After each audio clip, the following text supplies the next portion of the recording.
Eh bien, écoutez, bienvenue, messieurs, minorités et mesdames, pour cette session de boîte à outils, et une boîte à outils qui n'est pas l'idée toute faite. C'est-à-dire que l'objectif aujourd'hui, c'est d'apporter des éléments et puis de vous mettre à contribution pour parler de mixité et de performance. Vous avez remarqué ces dernières années, les choses ont évolué et Jump a évolué aussi, puisque je me souviens qu'il y a encore peu de temps, Isabella pourrait confirmer, c'était Empowering Women. Et aujourd'hui, on parle d'égalité professionnelle, de gender equality, ce qui veut dire qu'il y a un mouvement qui s'est fait, mais qu'on n'est pas encore là. Je ne sais pas à quelle session vous avez assisté ce matin, mais depuis ce matin, moi j'entends dire, on n'y est pas encore, on est vachement loin. Et on a un sujet qui reste très actif. Et puis on a un problème maintenant, c'est les hommes. Donc on va essayer d'en parler avec un agenda qui est simple, avec Claudine et Mathilde. Et on ne va pas se présenter parce que vous avez les bios sur l'application, sur le site internet, et on perdrait pas de temps à le faire. On va partager quelques éléments de ce qu'on sait, de ce qu'on pense, surtout. Conseil peut être sujet à caution. Et ensuite, on vous mettra à contribution pour réfléchir et proposer des pistes sur ce lien entre mixité et performance, en fonction de ce que vous aurez entendu de nous, mais surtout en fonction de ce que vous pensez de ce qui est vrai chez vous, dans vos entreprises, dans vos organisations. On est parti pour 1h30 ensemble. Ça ne marchera que si on est tous plein d'envie, de partage et d'optimisme là-dessus. Et c'est moi qui vais commencer par parler de gender fatigue. Voilà, je ne sais pas si vous avez déjà entendu parler de ce mot de gender fatigue. Gender fatigue, c'est comme ce monsieur en larmes chez son psy qui dit « je ne comprends pas, je veux tout me piquer ». Et c'est ce qu'on entend beaucoup aujourd'hui dans les milieux autorisés, comme dirait Coluche, c'est nous, hommes, on est foutus, on n'a plus aucun avenir, tout se passe pour les femmes, il y a une promotion, c'est pour une femme, il y a un recrutement, c'est pour une femme, on est mort.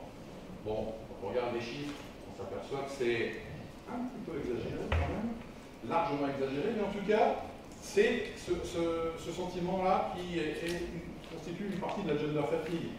L'autre partie du sentiment, c'est le sentiment que des femmes ont, qu'elles voudraient bien qu'on leur lâche la grappe. Qu'on arrête de leur mettre la pression en disant on a un problème avec vous, et donc on fait plein de choses pour vous parce que vous êtes le problème de nos organisations. Et comme le disait Valérie Petit ce matin dans son atelier, vous allez sauver le monde, et on n'a rien trouvé d'autre, donc c'est vous qui allez sauver le monde. Donc la gender fatigue, c'est fatigué d'un côté parce que on ne veut pas que vous nous regardiez que si sous prétexte qu'on a été promu QE, c'est parce qu'on était une femme. Et fatigue de l'autre côté, ben, je suis un homme, j'ai plus d'avenir, nos futurs, je suis mort, etc.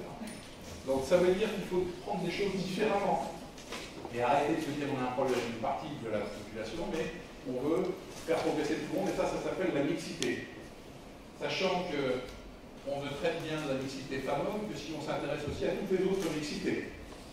Les mixités de génération, les mixités d'origine, de parcours, d'orientation sexuelle, etc., etc. C'est extrêmement important, je ne crois pas du tout qu'une entreprise, une organisation quelle qu'elle soit, puisse progresser sur ce sujet-là si elle ferme la porte aux autres dimensions de la diversité. Il y en a qui nous arrangent, il y en a qui nous arrangent moins. Mais là, on est là pour parler de mixité. Dès qu'on est là à parler de mixité aussi, on se heurte tout de suite à la question qui vient, qui est est-ce qu'il y a un intérêt pour une organisation à être mixte?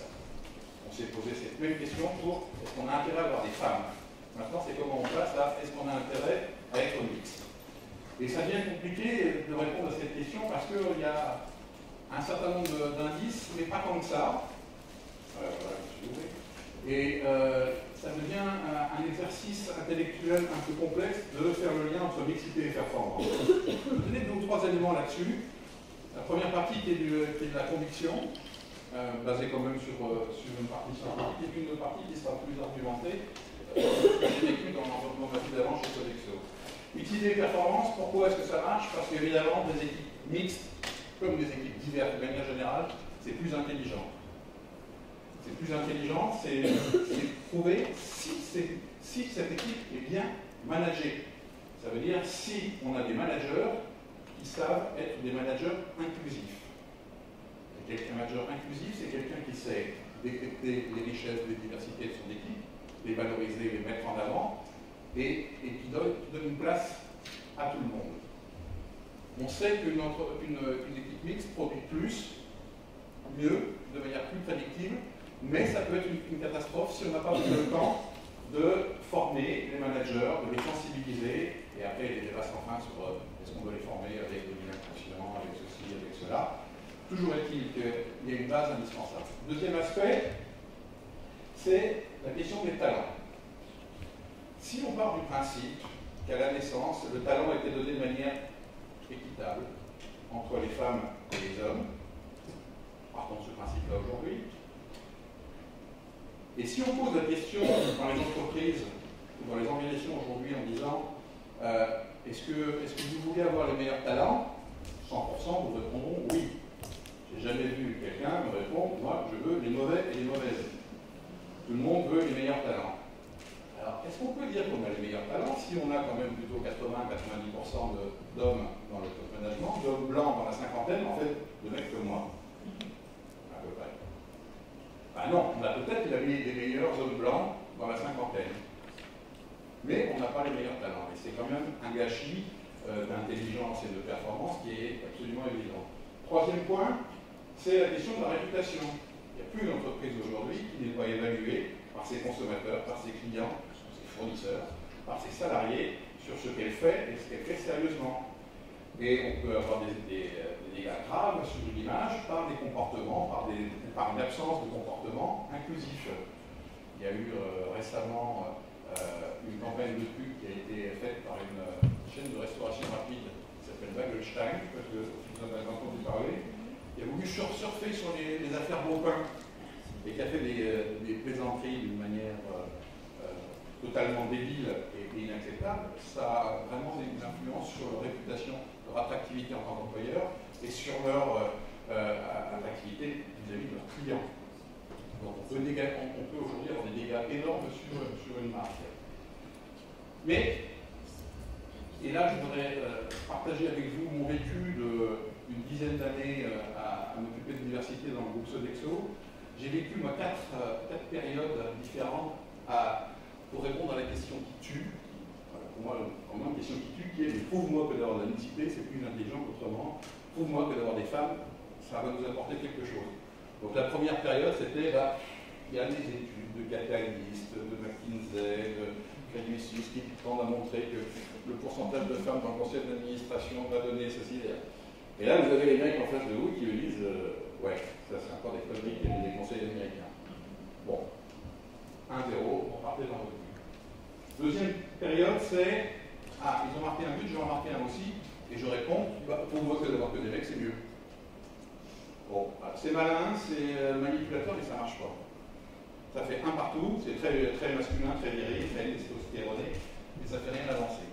Et puis troisième période, c'est de dire, bon, on est une entreprise de service, mais c'est vrai dans une entreprise industrielle aussi. Qu'est-ce qui fait que l'entreprise va être performante? Ce sont les femmes et les hommes qui la composent. Comment est-ce qu'on peut imaginer que les salariés vont être engagés? Et aujourd'hui, toutes les grandes entreprises vérifient, regardent le niveau d'engagement de nos collaborateurs. Comment on peut se sentir engagé si on ne se sent pas respecté et valorisé pour ce qu'on est? Entre autres, pour son genre, en tant qu'homme ou femme, mais sur toutes les dimensions. Pas possible. Pas possible. Donc comment on peut imaginer qu'une femme, par exemple, va se sentir engagée si elle voit que dans le top management, il y a 90% d'hommes blancs qui viennent de la même école de commerce ou d'ingénieur. Ça commençait déjà à vraiment apporter un plus. Et puis il y a une dernière étape, et Sodexo là-dessus a vraiment été leader, c'est dans le fait de faire une étude, de s'auto-évaluer en disant quels sont les critères aujourd'hui sur lesquels on va évaluer la performance des entités du groupe. Et dire, regardons si les équipes chez nous dont le management est mixte et celles dont le management n'est pas mixte. Et par mixte, on entend entre 40 et 60%. définition sur laquelle on peut s'entendre assez facilement. Le 50-50, ce n'est pas un objectif ultime, c'est le 40-60%. Et la direction des ressources humaines de Sodexo a regardé ces entités dans le monde, sur 400 000 salariés, 50 000 managers, 80 pays, et a regardé 6 indicateurs, 3 financiers, 3 non financiers. Financiers, c'est les classiques, c'est la croissance organique, la marge brute, la marge nette.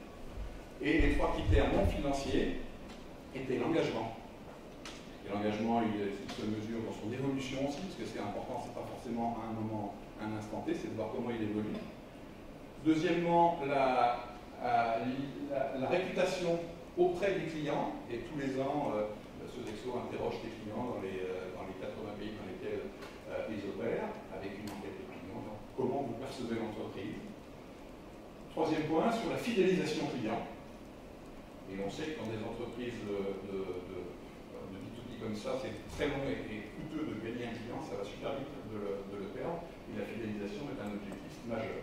Et bien sûr, ces 6 indicateurs-là, individuellement et cumulés, les unités filiales dont le management était mixte à tous les niveaux, c'est pas juste dans le conseil d'administration de la filiale ou dans le comité de direction, mais à tous les niveaux de management, tous ces indicateurs-là étaient meilleurs pour des équipes mixtes que pour des équipes non mixtes. Fin du débat, et ça a changé le débat, c'était il y a 3 ans maintenant, je crois, chez Sodexo, et ça a alimenté le discours qui était porté depuis déjà une dizaine d'années par le CEO et par les équipes. Ça a mis quelque chose de concret sur un sentiment qu'on avait tous, qui était de dire on doit être meilleur si on est mixte. Le bon sens devrait suffire, hélas, il ne suffit pas. Hélas, parce que pour moi, ça devrait être une évidence qu'on est plus intelligent si on est des hommes et des femmes que si on est que des hommes que des femmes. Donc voilà, cette étude-là a été une première, elle a inspiré d'autres entreprises qui sont en train de faire la même chose, je pense. Je pense que c'est quelque chose qu'on peut regarder soi-même dans son entreprise, qui est de dire quels sont les critères sur lesquels on va évaluer les performances des différentes équipes filiales et autres, et qu'est-ce qu'on peut trouver comme élément de comparaison. Je vous le livre pour la partie qui va venir juste après, et cette étude d'ailleurs vous la trouvez en ligne sur le site internet de Sodexo. Voilà, j'en ai fini avec cette partie et je passe la parole à Claudine maintenant. Merci Jean-Michel. Bon, pour prolonger la réflexion de Jean-Michel, vous étiez là ce matin, donc vous savez qu'on est tous confrontés à un problème qui est globalement celui qui vient de fatigue. Donc le fait que ce sujet qui est devant un certain moment, là un peu moins maintenant, comment fait-on pour que globalement on fasse bouger le curseur dans les organisations, dans les entreprises?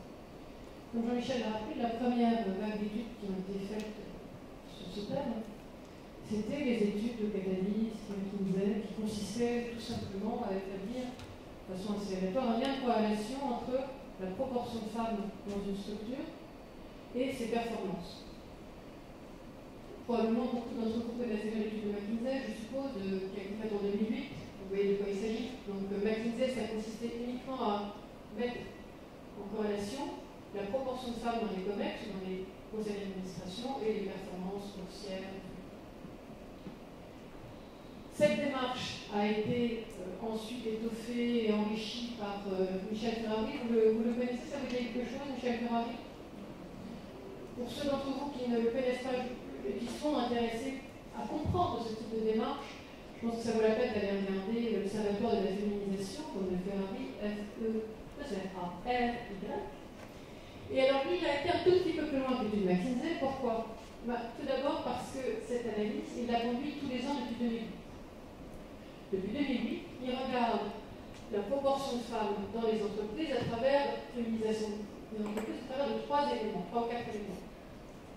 Toujours, bien entendu, le fameux conseil d'administration, le COMEX, mais aussi la proportion de femmes dans l'encadrement, et enfin, la proportion de femmes parmi les salariés. Et là, il essaie d'évaluer s'il y a des corrélations qu'on peut établir entre 5 indicateurs financiers, dont ceux qu'a rappelé notamment Jean-Michel. Donc ça, c'est la première vague d'études qui ont été démarrées en 2008 et qui se prolongent, notamment celle de Ferrari, encore maintenant. Mais je pense que là, maintenant, comme Jean-Michel l'a résumé il y a un instant, bon, 1.0, ok, on a marqué des points, clairement, l'objectif a été atteint en ce sens que ça a été un levier de motivation et de mobilisation des directions générales efficace. Pourquoi efficace? Là, c'est très simple. Moi, pour une étude qu'on va sortir dans 2-3 mois, on est en train de lire tous les rapports RSE des grandes entreprises. Et dans presque tous les rapports RSE, aujourd'hui, vous voyez mixité et performance. Alors, la démonstration est passée, elle est entérinée dans les rapports annuels. Est-ce que ça suffit pour faire bouger les choses, à votre avis? Non. Clairement, non. D'abord parce que ça a été dit à plusieurs reprises ce matin et à juste titre, c'est pas en pointant du doigt sur les choses qui ne vont pas, qui ne font pas, etc., en genrant trop le problème, en disant plus de femmes, ça va résoudre le problème, qu'en fait on fait passer un message. Au contraire. Là maintenant, on a atteint un niveau où, à force de faire passer ce message, portons plus loin la féminisation des effectifs, on atteint pour dire un effet un peu de boomerang, c'est contre-performant aujourd'hui. D'ailleurs, il y a une étude d'Harvard qui a été publiée en début d'année qui le démontre de façon très très claire et préoccupante. Parce que qu'est-ce qu'écrit Harvard? Ils écrivent aujourd'hui, les politiques mixité, non seulement ne servent pas à faire en sorte que les femmes se portent mieux en entreprise, mais en plus elles démotivent les hommes. Voilà. Donc c'est ce point-là qu'on a atteint aujourd'hui et qui fait qu'il faut faire très attention, c'est-à-dire que l'agenda fatigue, c'est un vrai problème, c'est-à-dire que c'est un effet boomerang important. Donc il faut clairement qu'on trouve de nouvelles méthodes pour mobiliser, motiver, surmonter cet effet de lassitude. Et c'est plus qu'un effet de lassitude, parce qu'il y a même un début de rejet dans certains cas de figure. On ne voit pas les noms. D'où le fait que je me suis intéressée beaucoup en conduite depuis 5-6 ans, une étude sur les femmes dans les métiers scientifiques et techniques. Moi, ma conviction personnelle, c'est qu'il est normal, il est légitime, il est naturel que les femmes contribuent également au développement des innovations de demain. Alors, c'est mon champ de recherche, c'est ce sur quoi je travaille. Dans ce contexte-là, j'étais amenée à m'intéresser à ce qui se passait dans ces milieux et à regarder ce qui se passe pour les femmes dans les filières scientifiques et techniques et les autres. Donc là, je couvre le champ de façon beaucoup plus large. Mais qu'est-ce qui se passe dans les filières scientifiques et techniques? Il n'y a pas beaucoup de femmes, et il y en a notamment une forte proportion qui quittent ces métiers à 35-40 ans parce qu'elles ne se sentent pas à l'aise, parce qu'elles ne se sentent pas bien. Alors du coup, moi je suis confrontée les deux. Donc, je prends en pleine poire le problème de l'impact ou pas des politiques d'égalité femmes-hommes. J'ai juste une question. Pour préciser, vous avez regardé en France ou ailleurs? Worldwide. L'étude que nous conduisons est maintenant depuis 3 ans internationale. Elle est conduite en partenariat avec l'UNESCO et en dernier avec l'OCDE, Anthony Bush qui nous a accueillis, qui est partenaire également. Donc, et puis European Commission. Donc en fait, on a des partenariats internationaux. Donc quand je parle des problèmes, si ça vous intéresse, c'est pas le sujet de la conférence de temps, mais si vous voulez des précisions, je vous en donnerai si vous souhaitez. Donc voilà, donc c'est cette enquête cette étude que nous produisons tous les ans, elle prend appui sur un certain nombre d'exploitations d'un certain nombre de données, dont celles que nous collectons dans le cadre de cette enquête en ligne que vous voyez là. Si ça vous intéresse, notez l'URL, vous pourrez les regarder. Donc, voilà. Donc dans le cadre de cette enquête, je me suis posé la question de mais comment est-ce qu'on pourrait avancer sur ce sujet de la performance, qui est quand même le levier à partir duquel on peut tenter de mobiliser le management. Peut-être pas les directions générales, parce que là, je crois qu'on a bien vu que on avait fait le tour, mais comment est-ce qu'on fait pour trouver un outil qui peut éventuellement mobiliser le middle management? Et c'est là que j'ai trouvé que l'enquête qu'avait développée Jean-Michel pour la Sodexo est absolument remarquable, parce qu'il pose une hypothèse qui vérifie au niveau de Sodexo, qui est de dire, globalement, on dit qu'il y a des équipes mixtes, c'est ce qu'il disait, l'équipe mixte c'est entre 40 ou 60% d'hommes et femmes. Moi, je dis au niveau des Sodexo, et j'observe au niveau de Sodexo, que les business units qui comprennent entre 40 et 60% de femmes, elles ont des résultats plus probants. Cette démarche, je l'ai trouvée extrêmement intéressante, parce qu'on s'adresse à qui quand on parle de ça? On s'adresse aux chefs d'équipe, à tous les niveaux de management dans l'entreprise. Et c'est un bon moyen de les mobiliser que de leur dire, mais vous y gagnez. En plus, l'intelligence du dispositif, c'est de poser des personnes entre 40 et 60. On sort un peu du champ, un peu 50-50, etc. On est sur quelque chose de déjà plus ouvert, etc. Et on sort là, par là même, de la problématique de féminisation, qui en ce moment nous joue des tours et contre-performante pour nous. On rentre dans une problématique qui est la problématique de l'équipe mixte, qui globalement dit entre 40 et 60% 60, ça fonctionne. Donc ma question, ça a été de dire, bon, vous avez montré que ça fonctionnait au niveau de Sodexo. Très bien. Est-ce qu'on peut conduire la même démonstration en dehors de Sodexo? Parce que Sodexo, c'est quand même un business model très spécifique, etc., qui n'est pas forcément extrapolable à d'autres champs. Donc j'ai intégré des questions dans le questionnaire de cette année qui permettent de reconstituer, jusqu'à un certain point, la recherche. Globalement, dans cette enquête, on a comme partenaire l'UNESCO, les CDE, 40 associations non gouvernementales et les médias. Donc, dans cette enquête, on pose comme question quelle proportion de femmes y a-t-il dans vos équipes?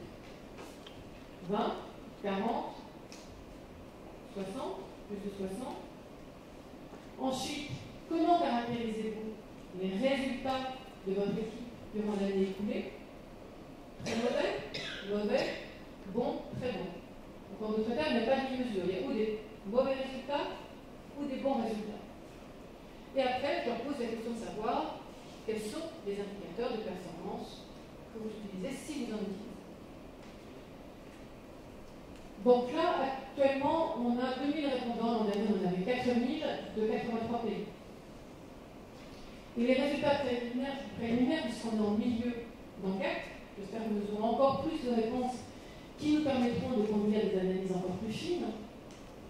Donc là, vous voyez que ce qui est intéressant, c'est qu'on voit clairement une différence entre les équipes mixtes et les équipes non mixtes. Qu'est-ce que je regarde ici?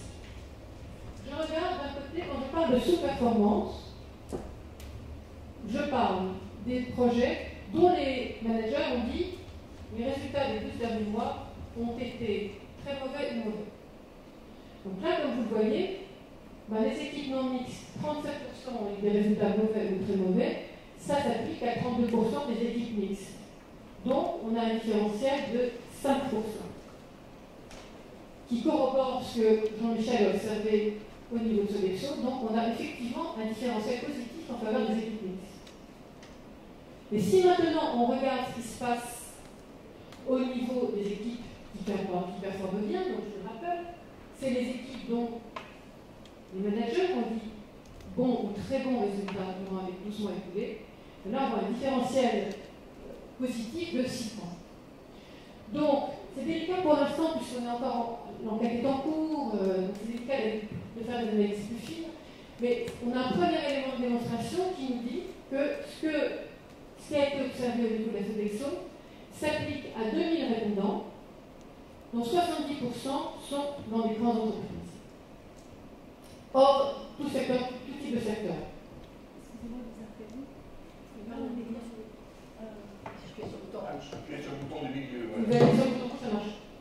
Juste pour qu'on soit bien d'accord, le vocabulaire mixte que vous employez, c'est bien homme-femme, c'est pas mixte, bilingual et c'est bien. Mixte, 40 à 60% d'hommes et de femmes. Oui. Tout à fait. Alors, l'autre élément qu'on est en train de commencer à exploiter, c'est la question qui a été évoquée tout à l'heure d'indicateurs de performance. Déjà, moi, j'ai découvert quelque chose au travers de l'enquête pour l'instant, c'est qu'on a que 60% des managers qui utilisent des indicateurs de performance.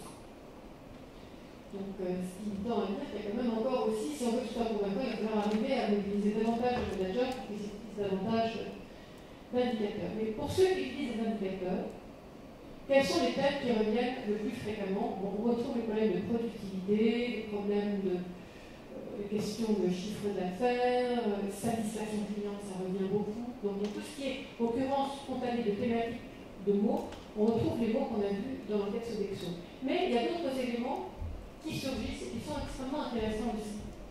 Il y a un thème qui revient très fort, c'est celui de la prédictibilité. C'est-à-dire que capacité des équipes à livrer ce sur quoi elles se sont engagées, respect des délais, qui est un élément extrêmement important également pour un grand nombre de ces entreprises interrogées.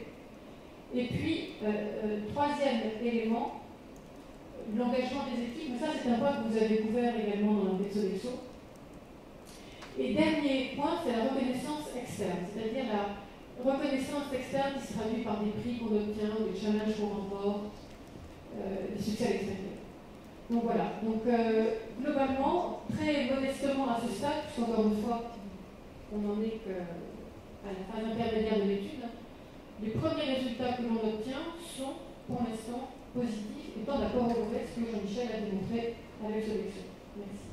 Là maintenant, je pense qu'on va rentrer dans le vif du sujet et je redonne la parole à Jean-Michel. Transition, oui. Juste pour dire, le travail que Claudine fait au travers de cette étude, et puis ce que j'ai évoqué auparavant, ça donne des éléments qui montrent qu'il n'y a pas l'enfer et le paradis.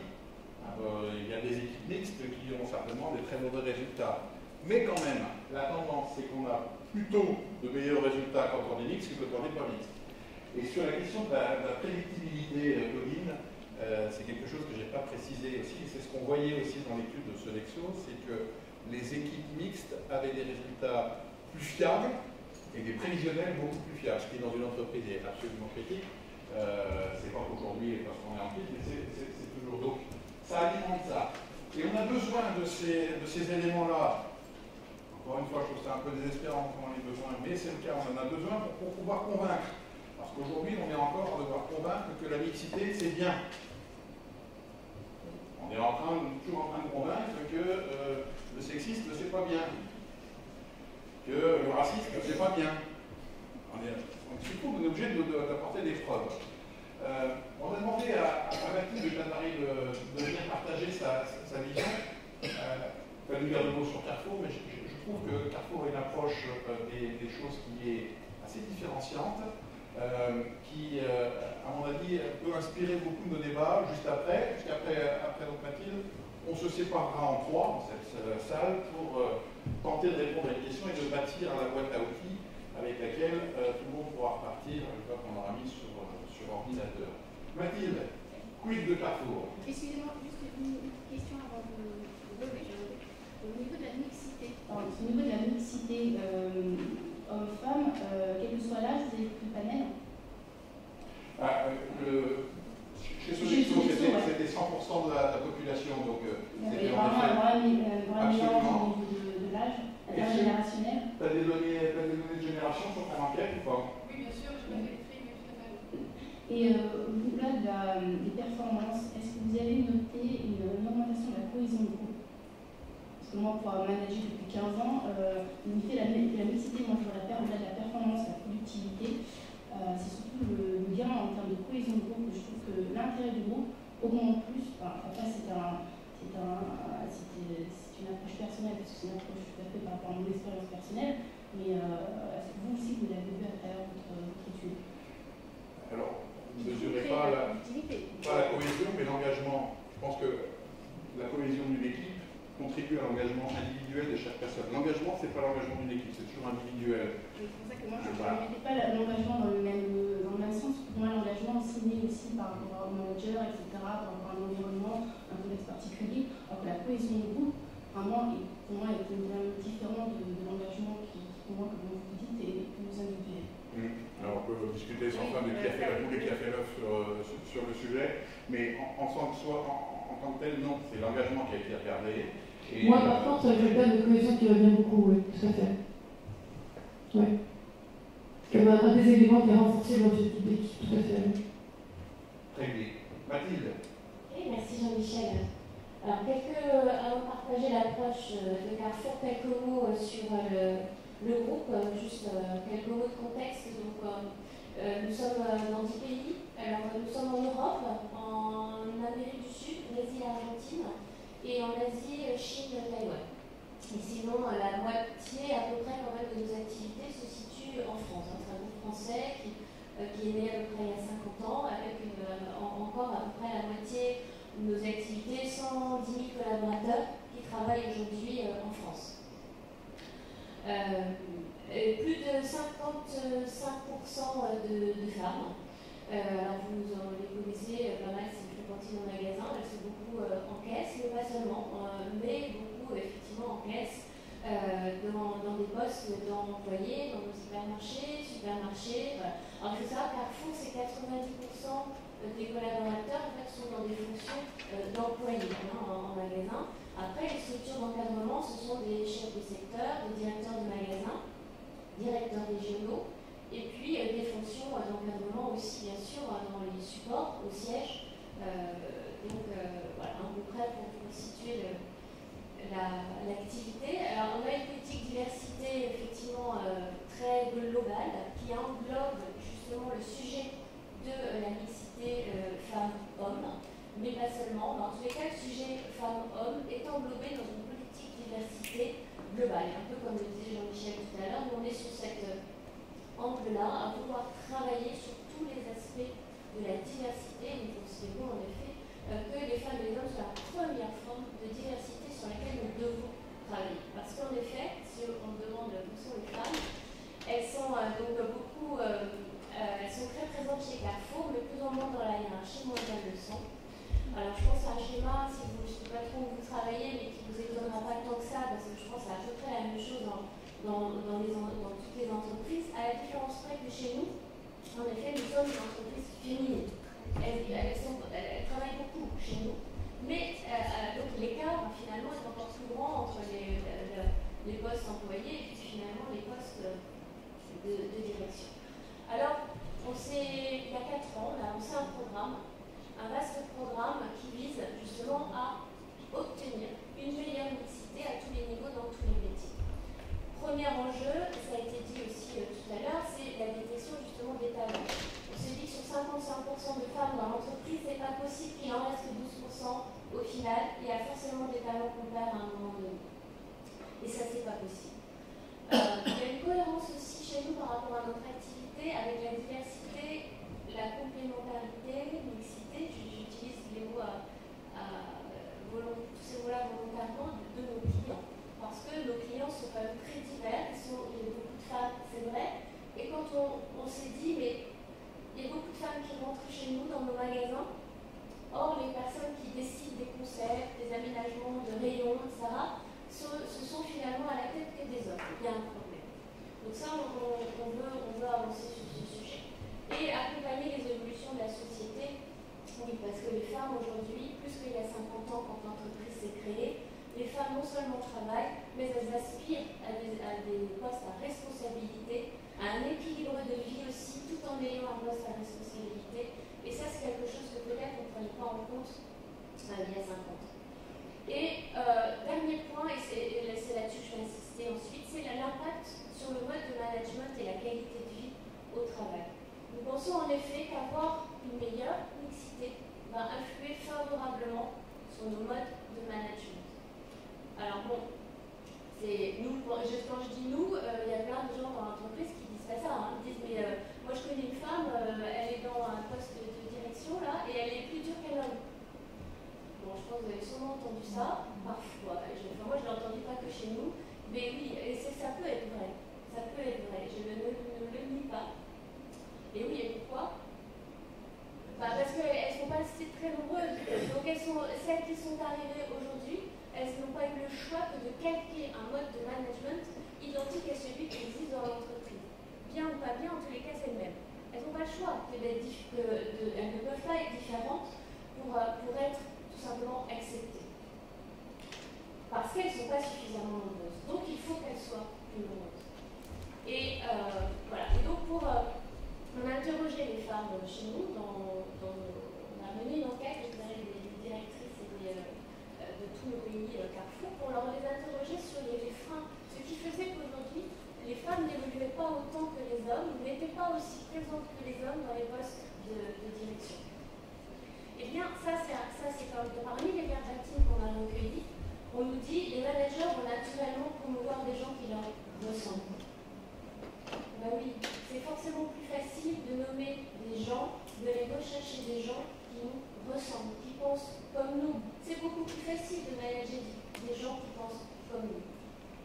On préfère quelqu'un de stéréotypé qui sache s'imposer et le leadership est confondu avec l'autorité. Parce qu'en effet, le mode de management qui a été déployé chez nous, et comme peut-être d'autres entreprises aussi, je ne sais pas, mais chez nous en tous les cas, il a été quand même beaucoup basé sur l'autorité. Et aujourd'hui, voilà, c'est quelque chose qu'on veut effectivement changer. Et on voit dans le fait de réussir à nommer plus de femmes, d'avoir une meilleure mixité, l'opportunité de changer ces modes de management, de s'ouvrir, de que le management devienne plus ouvert, soit mieux capable d'intégrer des différences de comportement, de mode de management. Il n'y a pas un seul mode de management vrai et véridique, il y en a plusieurs, et il faut savoir les accepter. Voilà. Et ça, on pense vraiment qu'il y a un enjeu là de développement du management, mais derrière de développement de l'entreprise, de l'entreprise dans son univers et dans son business. Alors, qu'est-ce qu'on fait en deux actions? Il y a plein de choses, franchement, voilà, qui sont... Il y a beaucoup d'actions, mais j'insisterai sur deux choses. Je pense que parce que c'est quand même un peu ambitieux, c'est-à-dire qu'on va changer le mode de management en ayant plus de femmes dans l'entreprise, ou c'est aussi ambitieux d'ailleurs, à l'inverse, de dire qu'on peut avoir plus de femmes dans le poste de direction. Quand on voit la marge de progrès, voilà, à l'arrivée à une parité, ça va prendre du temps. Et ça aussi en interne, c'est pas facile à faire passer. Hein. Et nous, on veut vraiment se positionner sur la durée, la durabilité. On veut essayer de changer, pour arriver à avoir en gros des femmes dans les plus hauts niveaux de direction, il faut tout simplement arriver à avoir plus de mixité, plus de femmes dans les postes de management intermédiaire. Sinon, ça ne marchera jamais. Il faut arriver à avoir des piliers qui soient équilibrés. Et c'est là où après, on peut nommer régulièrement des femmes à des postes de plus haut niveau, parce qu'elles auront les mêmes compétences. Il n'y aura pas une photo là-dessus, il n'y aura pas matière à dire oui, elles ne sont pas compétentes. Ben, il n'y a pas de raison qu'elles ne le soient pas. Voilà. Ouais. Oui, bonjour. Juste pour savoir, dans vos indicateurs, il y a 23% de femmes parmi les directeurs magasin, directrice de magasin ou directeur fonction support siège? Les deux, en fait, c'est une qualification, c'est un niveau de qualification directeur. Vous avez vu après, c'est vrai, j'aurais pu le dire, et ensuite il y a senior directeur. Donc directeur, ça correspond à directeur de magasin, directeur d'hypermarché, mais aussi directeur dans des fonctions support. Donc certains directeurs en RH, en communication, etc. Et senior directeur, ça signifie des niveaux au-dessus. Ça ne veut pas dire senior en âge, ça veut dire les niveaux de positionnement encore au-dessus jusqu'au COMEX. Senior directeur, il y a à peu près 500 senior directeurs dans l'entreprise et il y a en effet 65 femmes. Voilà. Et directeur de magasin en tant que tel, sur combien de magasins? Alors, en France peut-être seulement senior directeur, ça veut dire au-dessus, directeurs régionaux, directeurs opérationnels. Votre question? Le nombre de femmes parmi les directrices de magasins en France? Ça dépend des pays. Alors en France, ça dépend des entités. En hypermarché, elles sont très peu nombreuses. Elles sont même pas 10% aujourd'hui. En supermarché, elles sont plus de 30%. Et ça, c'est un chiffre qui est en progression. Les deux, hein, malheureusement. L'hypermarché, c'est aussi en progression. Hein. Il y a 10 ans, je vous aurais dit 0. Hein. Donc, voilà. Donc les choses progressent, mais doucement. Et en supermarché, c'est plus de 30%. Et puis il y a des pays, à Taïwan, elles sont 50%. Donc il y a des différences assez importantes. En Argentine, il y a 5 ans, on avait 0 femmes dans les postes de directeur. 0. Aujourd'hui, il y en a 6. Bon, voilà. Petit à petit, les choses progressent, se mettent en route. Ce dont je suis convaincue, c'est que ça va prendre du temps. Ce dont j'en suis convaincue aussi, c'est qu'il ne faut cependant pas trop brusquer et que je crois que la gender fatigue dont on a parlé tout à l'heure, on la provoque en brusquant trop. Mais alors c'est compliqué, parce qu'il faut trouver le bon équilibre, parce que si on ne brusque pas, on dit que ça avance pas. Oui, c'est clair. C'est clair, ça prend du temps. Donc il faut trouver le bon équilibre, mais je crois que le mot mixité, c'est le mot sur lequel on doit absolument se concentrer. Car en effet, sans quoi la gender fatigue, elle arrive aussi vite de dire oui, il n'y en a plus pour les femmes, aujourd'hui, voilà, les hommes ne comptent plus. Enfin, bon, il faut arriver à parler de la mixité, de l'intérêt, de la complémentarité, de profil et de travailler ensemble. Et voilà, donc c'est vraiment mon axe toute notre communication là-dessus. L'objectif, c'est la mixité, la complémentarité des profils, des points de vue.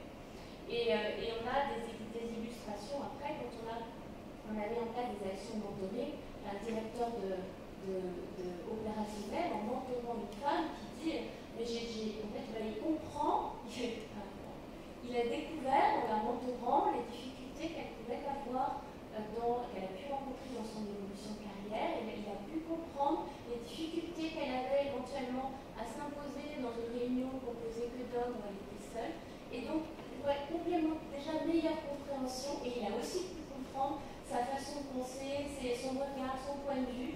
Et il a témoigné dans une des conventions qu'on a faites, c'était très enrichissant parce que aussi il a pu montrer aux autres directeurs combien c'était important de travailler ensemble. Non, pas. Alors, deux points, c'est vous dire que pour que cela soit durable, et moi je crois à la nécessaire implication à tous les niveaux de l'entreprise. Le premier niveau, c'est évidemment le PDG. Et nous avons donc engagé le PDG à signer les WEPS que vous connaissez peut-être, les Women Empowerment Principles, qui sont portés par ONU Femmes. Ce sont des principes, c'est une sorte de charte d'engagement, si je peux dire, mais portée par ONU Femmes, donc avec le prestige de l'institution ONU derrière, et qui engage l'entreprise à travailler sur le recrutement, la promotion des femmes, l'égalité professionnelle dans tous les processus RH. Les 7 points. Et donc c'est très porteur en interne, car cela permet de donner toute l'ampleur, de montrer toute l'ampleur, toute la volonté de l'entreprise d'aller de l'avant sur ce sujet. C'est porteur aussi car c'est signé avec une institution aussi reconnue, prestigieuse pour ONU, et donc quelque part ça oblige aussi à rendre des comptes, même si c'est une charte qui n'est pas engageante, on ne demande pas un reporting à point par point. Mais voilà, à partir du moment où il y a une responsabilité de l'entreprise tout simplement qui est engagée. Donc ça je crois c'est important. Et puis donc nous en interne on a demandé à nos directeurs de différents pays de signer également cette charte. Il ne faut pas que ça reste juste au niveau. Donc les directeurs du pays l'ont signé aussi. Et puis on a organisé en 2013 puis en 2015 deux conventions, une journée entière dans l'entreprise dédiée au sujet avec les 150 dirigeants du monde. Une journée entière, je vous assure que mobiliser une journée entière le PDG, les directeurs de pays, les directeurs de fonctions support sur un sujet tel que celui de l'égalité, je peux vous assurer qu'il y a 10 ans ou 5 ans, ça n'en a jamais pu se faire. Donc là, nous évoluons, nous avons la volonté d'évoluer et des actions comme ça permettent en fait d'engager, de mobiliser le public.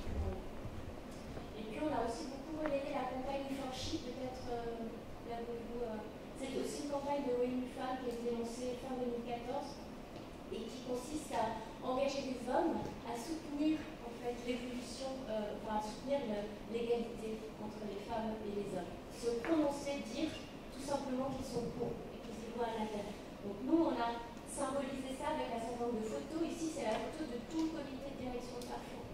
La pancarte Givenchy, la pancarte Women Leader. C'est symbolique, mais en interne, très sincèrement, après moi on communique beaucoup sur ce type d'engagement parce que ça permet de mobiliser. Et, voilà. Et alors une autre, pour mobiliser aussi, on a une autre action qui consiste à concerter nos parties prenantes. Donc quand on parle de parties prenantes, ce sont aussi bien des représentants de nos clients que de nos fournisseurs, des associations qui travaillent sur ce sujet de l'égalité, avec lesquelles nous sommes partenaires ou pas, mais je pense que vous connaissez beaucoup l'FMD, l'Aboratoire de l'égalité, l'Observatoire de la parentalité, il y a pas mal d'associations qui travaillent aujourd'hui sur ce sujet.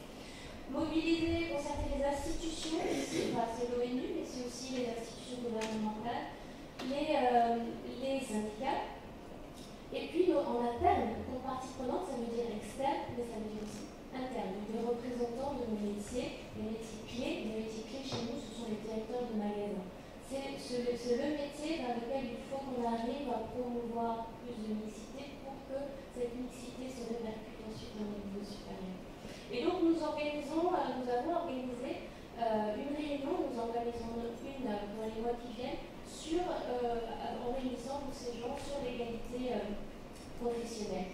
Mais ça aide en fait à recueillir les avis de toutes ces parties prenantes aident à renforcer en interne le programme et de dire que voilà, ce n'est pas que une volonté de Carrefour, mais qu'il y a une volonté, la mobilisation de la société en général sur ce sujet, que l'entreprise n'a pas le choix que de se mobiliser. Voilà un peu ce que je voulais partager. Merci. Je trouve que cette partie sur les parties prenantes, on commence à en parler un peu, mais Carrefour a été certainement dans les premières entreprises à le faire. Et quand on parlait de réputation tout à l'heure, en disant c'est un élément de la performance, c'est quand même un moyen extrêmement fort de travailler. Je voulais aussi revenir sur le mot performance en disant, on a parlé toutes ces dernières années de performance économique et de valeur de l'action. Et les études qui ont été faites souvent, c'était la valeur de l'action et sa progression par rapport aux auto-féminisation du conseil d'administration. La performance d'une entreprise, c'est pas que ça, c'est aussi, vous avez parlé tout à l'heure de cohésion d'équipe, de choses comme ça. Ça, ce sont des éléments de performance. Et ce qu'on va vous proposer maintenant, je vais prendre c'est de produire un peu de jus de cerveau ensemble. C'est compliqué en début d'après-midi, je sais bien, mais le format de cet atelier, c'est dire, voilà, on a donné quelques pistes, très rapidement, parce que les sujets qu'on a abordés, on les a fait en 10-15 minutes chacun. Moi, sur la partie mixité et performance, comme je vais l'avoir, en général, c'est des ateliers d'1h30, 2 heures pour aborder juste. Donc évidemment, on n'a fait que survoler et j'ai bien conscience des frustrations que ça peut générer. Alors un moyen de combattre ces frustrations, c'est d'essayer ensemble de bâtir des outils de la boîte à outils en se répartissant en 3, avec chacun de nous 3, et chacun va travailler sur une question et apporter des gestion en fonction de ce que vous avez entendu, mais surtout en fonction de vos réalités, de ce que vous pensez.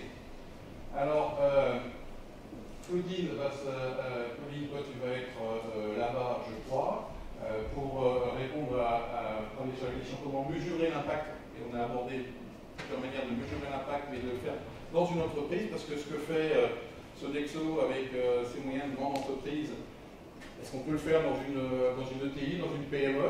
Comment? Est-ce qu'il y a d'autres indicateurs, peut-être des choses moins alambiquées pour le faire? Mathilde va, elle, aborder la question de la mixité et de l'impact sur la qualité de vie. Et aujourd'hui, il n'y a pas un journal qu'on ouvre sans qu'on parle de qualité de vie, de QVT, comme on dit, de bonheur au travail. Pour moi, c'est quand même un élément de performance fort. Et quant à moi, je vais vous proposer de dire comment on fait pour mettre des actions mixité. On a fait vachement d'actions pour les femmes, comme on a fait à une époque où on continue à faire des actions pour les handicapés, où on va faire des actions pour les LGBT. Là, c'est comment on transforme nos actions sous l'angle mixité. Qu'est-ce que ça veut dire pour ce qu'on fait déjà ou pour ce qu'on ne fait pas? Qu'est-ce que ça veut dire pour les réseaux? Qu'est-ce que ça veut dire pour le mentoring, etc. etc. On va se répartir donc en 3. On aura un peu moins d'une demi-heure ensemble. Par ce groupe, et ensuite on reviendra pour partager et essayer de remplir ce petit tableau qu'on vous aurez évidemment à disposition après pour dire tiens ben voilà ce qui est sorti de ce travail-là en fonction et qu'on pourra compléter nous avec ce qu'on sait ou ce qu'on pense, mais en tout cas on voudrait vous mettre la contribution pour éviter que l'heure de la sieste soit vraiment... Il y avait la question qui tue tout à l'heure, c'est l'heure qui tue. Je sais que c'est compliqué. Donc, on va faire ça de manière très démocratique, c'est-à-dire que voilà, les personnes qui sont ici de manière très démocratique, je pense que vous allez rejoindre Mathilde ici. Alors, si vous ne vous sentez pas à l'aise sur le sujet, vous rejoignez la question qui vous paraît pas la plus proche de vos préoccupations. On va faire ici avec Claudine d'abord, et moi j'arrive par là pour la dernière partie qui est activité. Et c'est top, il est 15h, on se donne jusqu'à 15h25 pour travailler là-dessus et on vient avec des éléments. Comment on améliore la réseau de performance?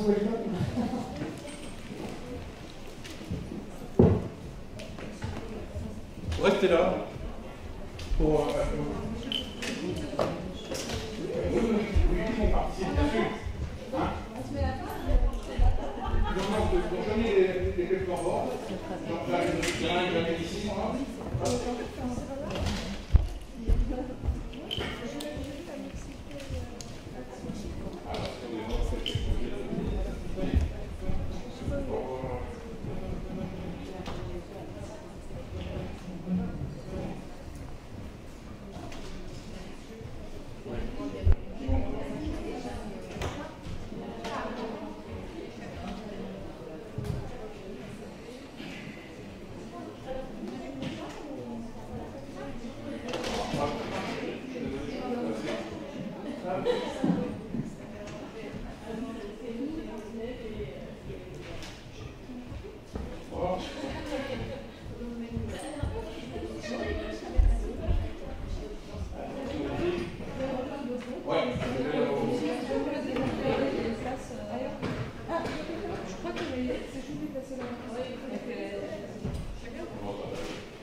entre personnes qui ne se connaissent pas. Moi, je connais personne. Eh ben, c'est parfait.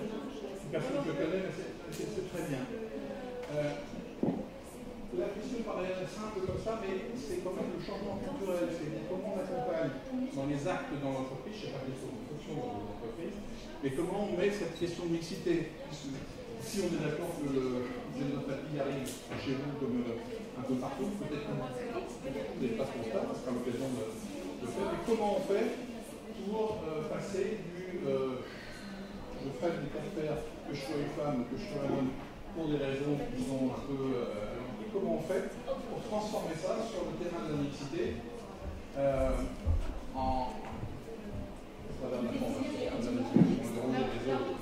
Et ce que je vous propose, c'est de passer par paire, c'est simple, puisque vous êtes par deux. On se prend 10 minutes, pour mettre des choses simples et concrètes, le plus concrètes possible, qui soient des actions que vous imagineriez faisables dans votre environnement, que ce soit une entreprise ou autre. Et après, on verra, on les mettra là, et on verra comment les articuler, voir s'il y en a qui se recoupent, pour en sortir 3, 4, 5, 6 outils pour alimenter la boîte à outils du phare. D'accord? Ça vous va comme ça? Alors c'est parti, il est 15h05. Vous avez l'impression de vous présenter les avis.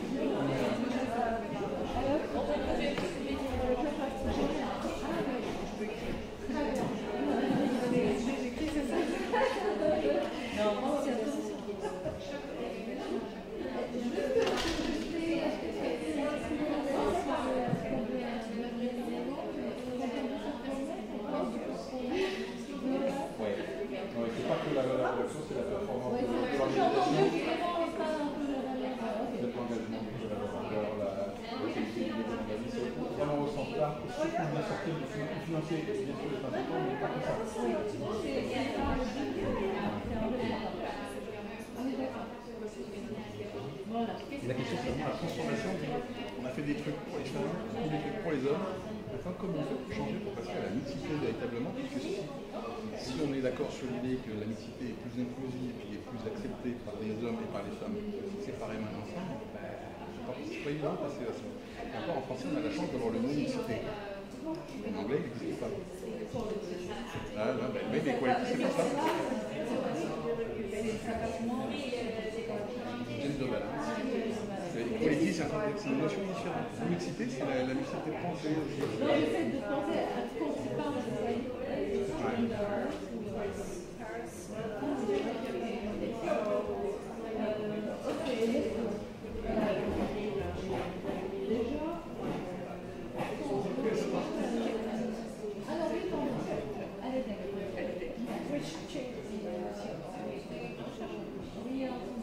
Well, I don't know, actually, I don't know.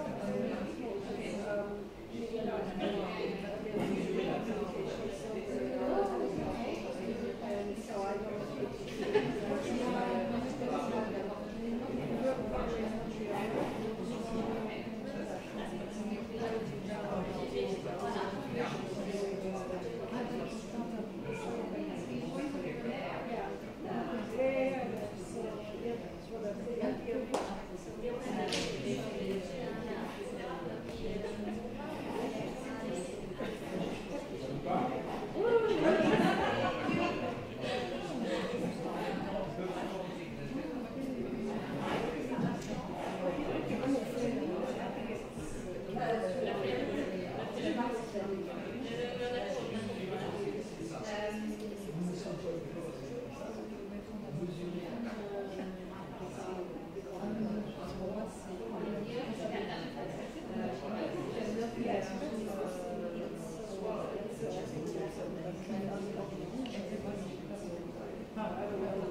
Il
faut que ce soit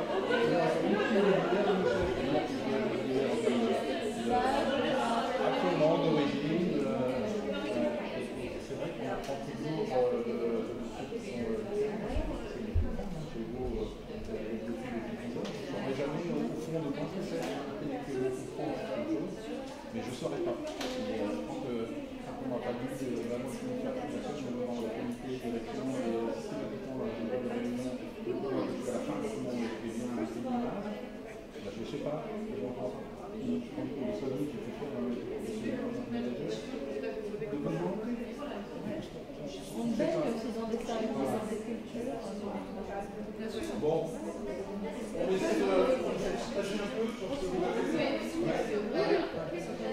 Dites, vous voulez qu'on se lève? On va vous faire lever pour que...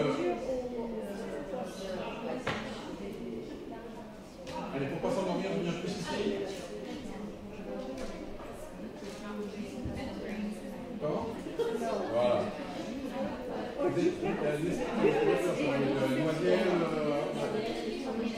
D'accord. Vous êtes sur le bidou, rien?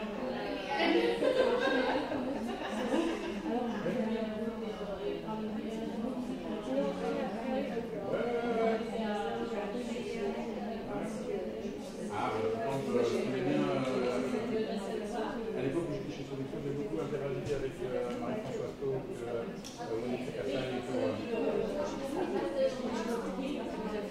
D'accord. Bon, allez, je vous invite à...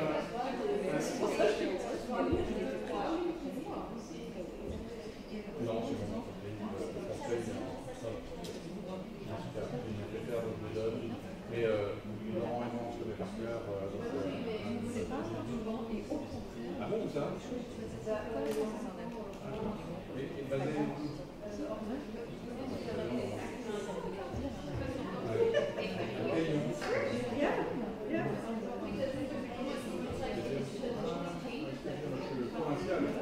on y jette, je suis désolé. Oui. Absolument, c'est juste que quand je fais tous les ans, je n'ai pas le prix de jeune. J'aime pas les chaussettes. Mais j'aurais pris des lacets, parce que c'est très bon de mettre des lacets couleur et il me reste pas ça. Bon, allez, tiens, on va puisque vous allez nous dire ce que vous avez, on va les commenter avant en les posant, vous nous dites un peu ce que vous avez. Ouverture, pose d'emploi. Si c'est soumis à l'apprentissage, et si pour sachant de faire moi je suis canadienne, c'est un système qui est très ouvert et très transparent au niveau de l'opportunité de postes disponibles dans l'entreprise. Ce que moi je travaille chez Total, je pense que j'ai beaucoup de les personnes qui migrer les postes à tout le monde.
jamais on n'arrivera à le fixer si les femmes ou bien les gens minorités sont sur l'information. C'est super important de le faire. Ah oui, bon, ça c'est total pour oublier. C'est total déjà.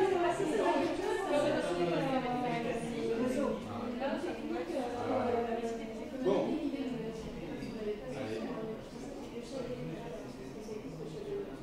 Bien sûr, ouais, super. Sur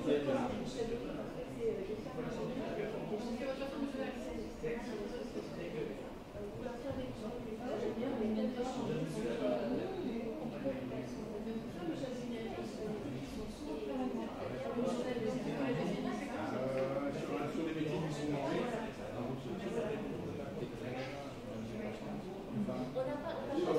des crèches, pourcentage de personnel, sauf le directeur général.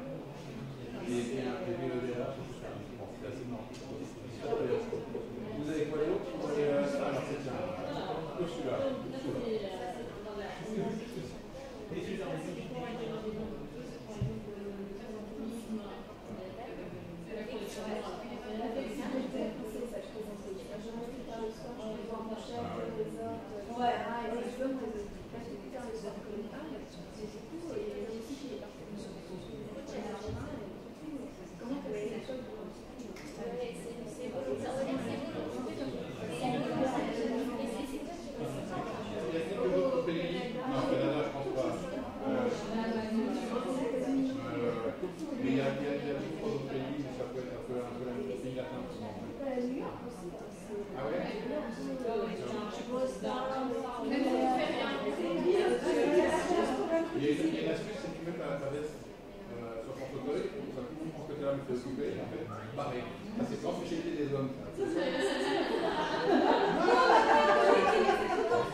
l'évaluation, en fait.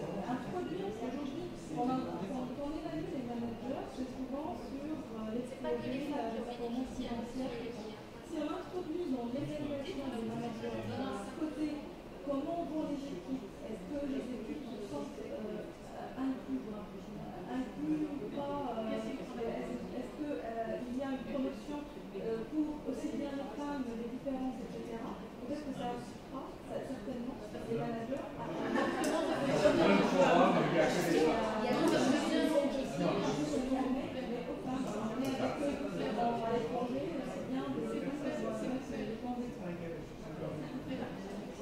Alors, oui, on va passer au mentoring.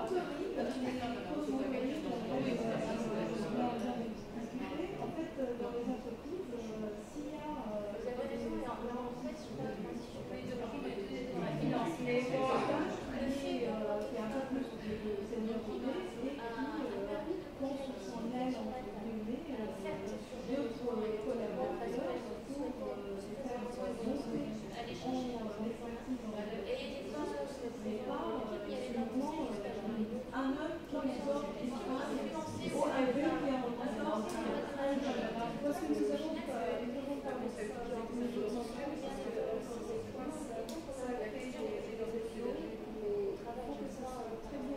ce soit organisé, c'est pas choisi.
Oui, c'est ce que je vais faire. Absolument, pour faire la synthèse après. Une minute pour conclure et pour qu'on fasse un petit débrief. Une minute, vous m'entendez pas. Ça va aller?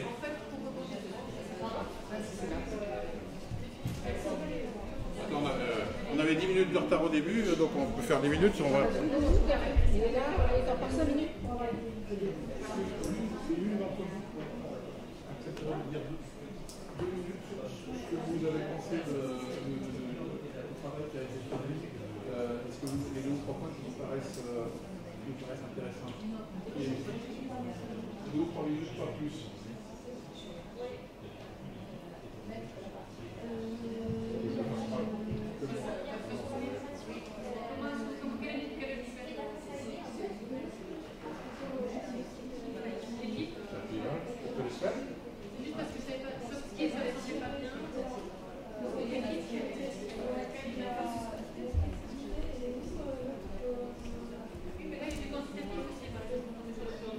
Bien, le temps est hélas donné à Stick.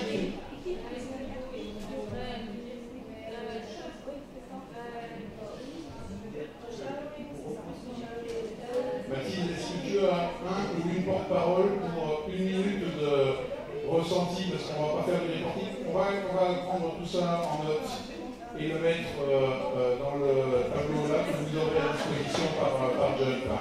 Donc, si tu peux trouver un ou une porte-parole que tu accompagnes l'autre, ça serait bien. Claudine, est-ce que tu as un ou une porte-parole pour faire en 1 minute un petit retour là-dessus? Je te laisse discuter avec ton équipe. On va faire très court, il nous reste 6 minutes, donc 3 fois 1 minute 30, et puis on en restera là, sachant que tout ce que vous avez écrit, on va nous le transcrire dans cette boîte à outils qui sera à votre disposition de manière large. Donc ce n'est pas quelque chose qu'on va mettre à la poubelle. Alors John, ou sinon, si vous avez un souci, vous me trouvez. Ben voilà, c'est moi qui vais le faire de toute façon. Bon. Agène, c'est toi qui fais en 2 mots.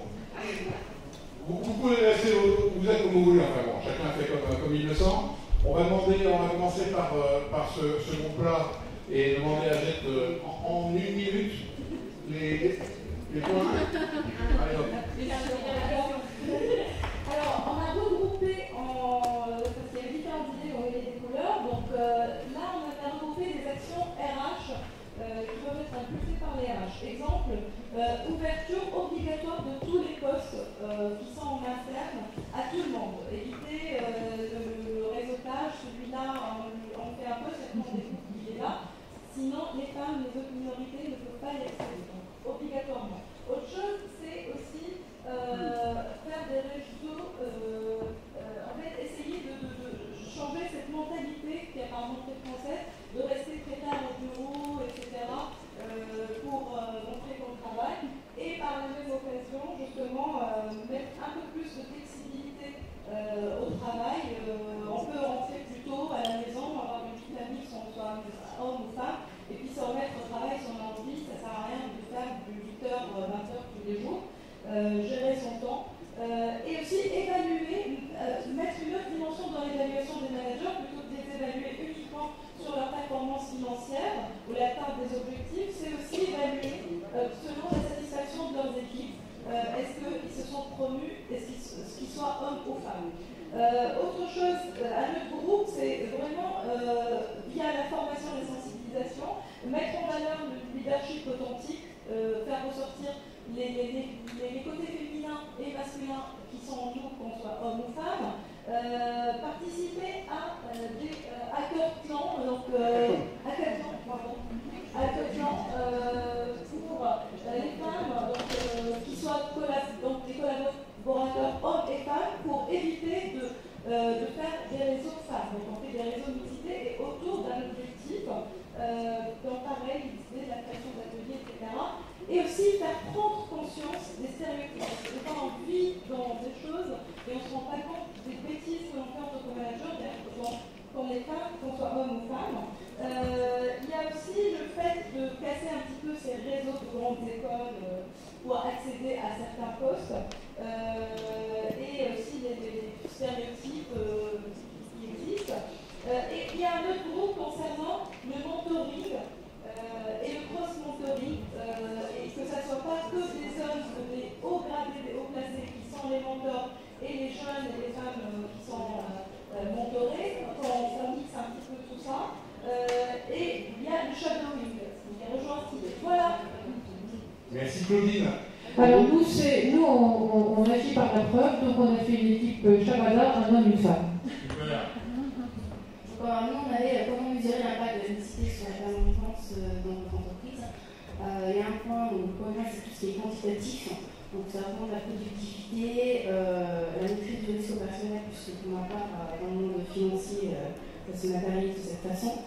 Il y a aussi tout ce qui est résultat de l'équipe en général, c'est-à-dire la productivité, on en revient encore, mais aussi sa capacité à générer donc, une plus-value, une valeur qui va se matérialiser par une augmentation en tout cas de la part variable, si je m'exprime plus idées de mes collègues, et aussi une perception externe supérieure qui a augmenté, soit en interne ou en externe, et tout ce qui est réduction des risques pareil, non, c'est la même chose, tout ce plus les résultats, maîtrise, productivité. Donc voilà, tout ce qui est quantitatif. Je vais passer tout ce qui est qualitatif. Peut-être juste avant de passer au qualitatif, dans la mesure de la performance, il y a une forme de performance, c'est pour les entreprises, c'est de pouvoir respecter les règles, parce que sinon il y a des surcoûts, notamment des pénalités, des amendes, et donc ça fait partie des dégâts sans doute à mesurer dans le domaine de la mixité, puisque maintenant il y a des contraintes qui s'appliquent aux entreprises, donc c'est ce qui doit être mesuré. Au niveau de ce qui serait plutôt soft, c'est-à-dire une façon de mesurer la performance pour nous, c'est aussi mesurer la qualité de vie au travail, et donc pour la mesurer, au niveau mesurer la cohésion d'un groupe, mesurer l'engagement dans les entreprises, mesurer l'absentéisme, mesurer le turnover, tout simplement parce que ce sont des signaux quantitatifs qui permettent de mesurer certainement une ambiance au travail, une qualité de vie, et c'est une forme de performance parce qu'en tant que patron de l'équipe d'investissement, par exemple, je me suis retrouvé avec des problèmes des départs de gens de bon niveau, ça prend des années à en former de nouveau, donc c'est un vrai élément de performance. Je crois qu'on a fait le tour, on a dû faire 1 minute 30, je vais rajouter peut-être 10 secondes pour dire que, et c'est quelque chose qui m'a été soufflé par Isabella, je pense que je peux me permettre de le dire, est convaincu qu'il faudrait aussi que les équipes d'investissement qui investissent dans l'entreprise soient aussi plus féminines. Et ayant des patrons de fonds d'investissement, je suis assez convaincu que c'est effectivement très peu féminin.